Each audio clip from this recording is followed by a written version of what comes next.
છોટાઉદેપુર જિલ્લામાં છેલ્લા 3 મહિનાથી પગાર ન મળતા આશા વર્કર અને ફેસિલિટેટર બહેનોમાં ભારે રોષ જોવા મળી રહ્યો છે। અર્બન હેલ્થ અને પ્રાથમિક આરોગ્ય કેન્દ્રની બહેનોએ રેગ્યુલર પગાર બાકી 50% વધારો ઇન્સેન્ટિવની માંગ સાથે જિલ્લા પંચાયત ખાતે સૂત્રોચ્ચાર કર્યા। ઉગ્ર વિરોધ નોંધાવી બહેનો આરોગ્ય અધિકારીની ચેમ્બર બહાર ધરણા પર બેઠા।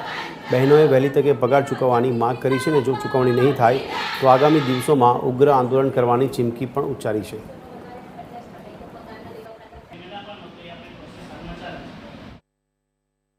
ચાર મહિનાથી સાહેબ પગાર નથી ચૂકવાયો। બીજું બધું તો તમે છોડો, તો કઈ બાજુનું આ મહિલા સશક્તિકરણ છે?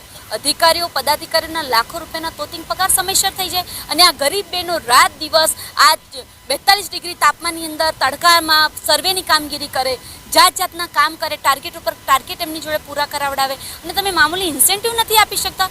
અત્યારે બાળકોની સ્કૂલ ખુલી ગઈ છે, છોકરાઓને નવા બૂટ, થેલા અને ચોપડાથી માંડીને અત્યારે વધારે ખર્ચો, એટલા માટે અમે સરકારને આવેદનપત્ર આપવા માટે આવ્યા છે।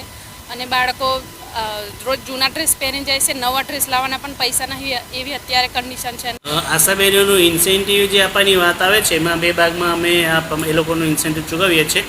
એક NRHM કે જે એ લોકોને કામગીરી આધારિત એ લોકોનું ઇન્સેન્ટિવ ચૂકવવામાં આવે છે, અને બીજું જે ફિક્સ અમાઉન્ટ જે આપણે રેગ્યુલર હેડ હેઠળ આપણે પેમેન્ટ કરવામાં આવે છે। એમાં NRHMનું જે બજેટને ધ્યાનમાં રાખીને આપણે છેલ્લા લગભગ ગુજરાત સરકારથી ગ્રાન્ટના અભાવે અમને એ ગ્રાન્ટ સુપ્રત કરવામાં ન આવેલી હતી, એટલે એ દરમિયાન એમનું ચૂકવણું હાલ પૂરતું બાકી હતું, પણ એ હમણાં ગ્રાન્ટ અમારી પાસે ઉપલબ્ધ થઈ હતી, અમે હાલમાં એની કાર્યવાહી ચાલુ કરી દીધી છે અને જે તાલુકાનું જે કંઈ પેન્ડિંગ અમાઉન્ટ છે અમે તાત્કાલિક ધોરણે એને ચૂકવણું કરી દેવામાં આવશે।